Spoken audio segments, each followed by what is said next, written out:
Hello my dears, പപ്പടവും മുട്ടയും ഉള്ളിയും വെച്ചിട്ടുള്ള നല്ലൊരു ഡിഷാണ് ഇന്നത്തെ എൻ്റെ റെസിപ്പി. അപ്പോൾ വളരെ ടേസ്റ്റ് ഉള്ളതാണ്. അപ്പോൾ എല്ലാവരും ഇതൊന്ന് ചെയ്തു നോക്കുക. അപ്പോൾ ഇന്നത്തെ എൻ്റെ വീഡിയോ കാണാം. അതിനു മുന്നേ എപ്പോഴും പറയും പോലെ തന്നെ എൻ്റെ ചാനൽ ആദ്യമായിട്ട് കാണുന്നവരുണ്ടെങ്കിൽ ഒന്ന് ലൈക്ക് ചെയ്യുക, ഷെയർ ചെയ്യുക, സബ്സ്ക്രൈബ് ചെയ്യുക. അപ്പോൾ വീഡിയോ കണ്ടാലോ?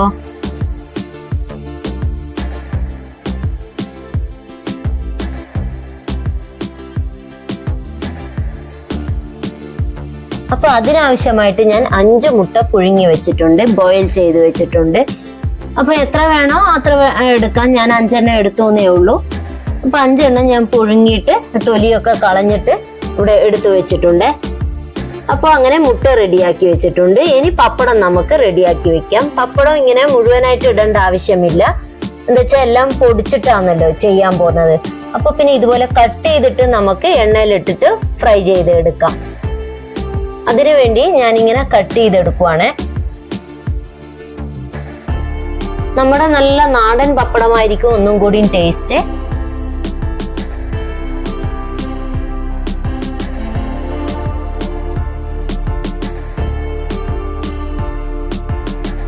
അതിനുശേഷം നമുക്ക് ഉള്ളി റെഡിയാക്കി എടുത്ത് വെക്കാം. ഇപ്പൊ 2 മീഡിയം സൈസ് ഓണിയൻ ആണ് ഞാൻ എടുത്തിരിക്കുന്നത്. ഇങ്ങനെ നേരിയതായിട്ട് നമുക്ക് കട്ട് ചെയ്ത് റെഡിയാക്കി വെക്കാം. അപ്പൊ മുട്ടയും റെഡിയായി, പപ്പടം ഇനി വറുത്തെടുക്കണം. പിന്നെ ഇനി ഉള്ളിയും കൂടി റെഡിയാക്കിയിട്ടുണ്ട്. ഇതുപോലെ തിന്നായിട്ട് കട്ട് ചെയ്തെടുത്താൽ മതി. ഇനി പുഴുങ്ങിയ മുട്ട, ബോയിൽ ചെയ്ത മുട്ട നമ്മൾ നടുവേ ഇതുപോലെ കട്ട് ചെയ്യാം. കാരണം വെച്ചാല് ഈ മുട്ടയുടെ മഞ്ഞ നമ്മൾ എടുക്കേണ്ട ആവശ്യമില്ല.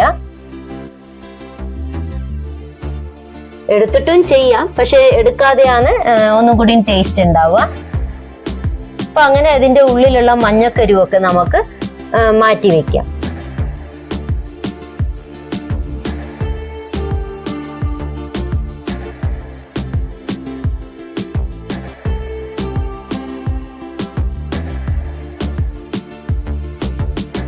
അങ്ങനെ കരുവൊക്കെ ഞാൻ മാറ്റി വെച്ചു.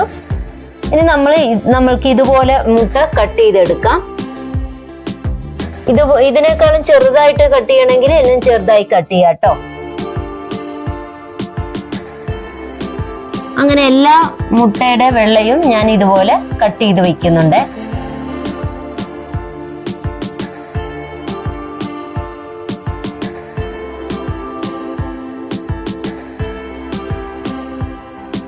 ഇതാ കണ്ടില്ലേ, ഇതുപോലെ ആക്കിയെടുത്താൽ മതി.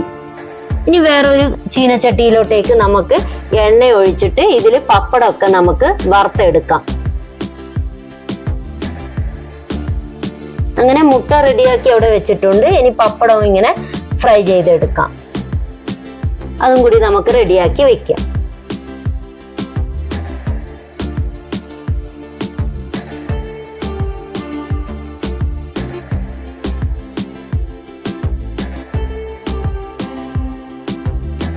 ഇതാ കണ്ടില്ലേ, ഞാൻ അങ്ങനെ വറുത്തെടുത്ത് വെച്ചിട്ടുണ്ട്. ഇനി വേറൊരു ചീനച്ചട്ടിയിലോട്ടേക്ക് ഈ പപ്പടം കാച്ചി തന്നെ ഉണ്ടല്ലോ എണ്ണ, അതങ്ങോട്ടേക്ക് ഒഴിക്കാം. ഈ പപ്പടം കാച്ചിയാല് അടിയിൽ ഇങ്ങനെ വെളുത്ത ഒരിത് വരുമല്ലോ, അത് എടുക്കേണ്ട ആവശ്യമില്ല. ഇനി അതിലോട്ടേക്ക് 1 സ്പൂണ് കടുക് ഇട്ട് കൊടുത്തിട്ടുണ്ട്. പിന്നെ ബട്ടറും കൂടി ഇട്ട് കൊടുത്തിട്ടുണ്ട്. ഒരു ചെറിയ ക്യൂബ് ബട്ടർ. ഇനി ഇഞ്ചി ചതച്ചത്. ഇത് മൂത്ത ഇഞ്ചി ആയത് കാരണമാണ് ഇങ്ങനെ ഇരിക്കുന്നത്. അപ്പൊ അതും കൂടി ഒന്ന് ഇളക്കി കൊടുക്കാം. അതിനുശേഷം കരിവേപ്പിലയും പച്ചമുളകും കൂടി ഇട്ട് കൊടുക്കാം. എരിവിന് ആവശ്യത്തിനാണ്. പിന്നെ നമ്മൾ അരിഞ്ഞു വെച്ചിട്ടുണ്ടായിരുന്നല്ലോ ഉള്ളി, അതും കൂടി ഇതിലോട്ടേക്ക് ഇട്ട് കൊടുക്കാം. അപ്പൊ ഇതെല്ലാം കൂടി ഒന്ന് വഴറ്റി കൊടുക്കാം. പെട്ടെന്ന് ഉള്ളി വാടി കിട്ടാൻ വേണ്ടിയാണ് നമ്മൾ ഉപ്പിട്ട് കൊടുക്കുന്നത്. അതിനുശേഷം എരിവിന് ആവശ്യത്തിന് ഞാൻ 1.5 ടീസ്പൂൺ മുളക് പൊടിയും പിന്നെ 1 ടീസ്പൂൺ മല്ലിപ്പൊടിയും പിന്നെ ഗരം മസാലപ്പൊടി, മഞ്ഞൾപ്പൊടി, പിന്നെ കുരുമുളക് പൊടി ഇതൊക്കെ ചേർത്ത് കൊടുത്തിട്ടുണ്ട്. നിങ്ങൾക്ക് എരിവിന് ആവശ്യം എങ്ങനെയാണോ അത്രമാത്രം ഇട്ട് കൊടുക്കാം കേട്ടോ. അപ്പോൾ ഈ പൊടിയുടെ ഒക്കെ പച്ചമണം മാറാൻ വേണ്ടിയിട്ട് ഒന്ന് വഴറ്റി കൊടുക്കാം.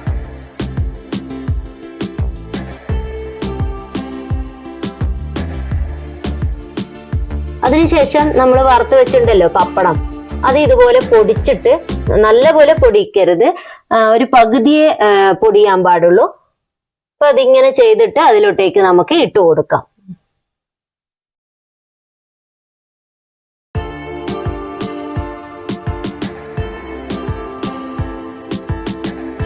അപ്പൊ ഈ മസാലയും ഈ പപ്പടവും കൂടി നമുക്ക് നല്ലപോലെ ഒന്ന് വഴറ്റി കൊടുക്കാം. വലിയ പീസായിട്ടുള്ളതൊക്കെ ഒന്ന് പൊടിച്ചു കൊടുക്കണം കേട്ടോ. അതിനുശേഷം കുറച്ച് നാരങ്ങാ നീര് നമുക്ക് ഒഴിച്ചു കൊടുക്കാം. അതിനുശേഷം നമ്മൾ കട്ട് ചെയ്ത് വെച്ചിട്ടുണ്ടായിരുന്നല്ലോ മുട്ടയുടെ വെള്ള, അപ്പൊ അത് നമുക്ക് ഇതിലോട്ടേക്ക് ഇട്ട് കൊടുക്കാം. അപ്പൊ എല്ലാം കൂടി ഒന്ന് വഴറ്റി കൊടുക്കാം. നിങ്ങൾക്ക് മുട്ടയുടെ മഞ്ഞ ആവശ്യമുണ്ടെങ്കിൽ ഈ സമയത്ത് ഒരു 3 എണ്ണം എടുത്ത് പൊടിച്ചിട്ട് കൊടുക്കാം കേട്ടോ. ഞാൻ ഇട്ടില്ല, എന്താ വെച്ചാല് ഭയങ്കര സ്മെല്ലായിരിക്കും, അത് കാരണത്തിൽ ഞാൻ ഇട്ട് കൊടുത്തില്ല. 1 2 ഇടുന്നതിന് കുഴപ്പമൊന്നുമില്ല, പൊടിച്ചിട്ട് കൊടുത്താൽ മതി.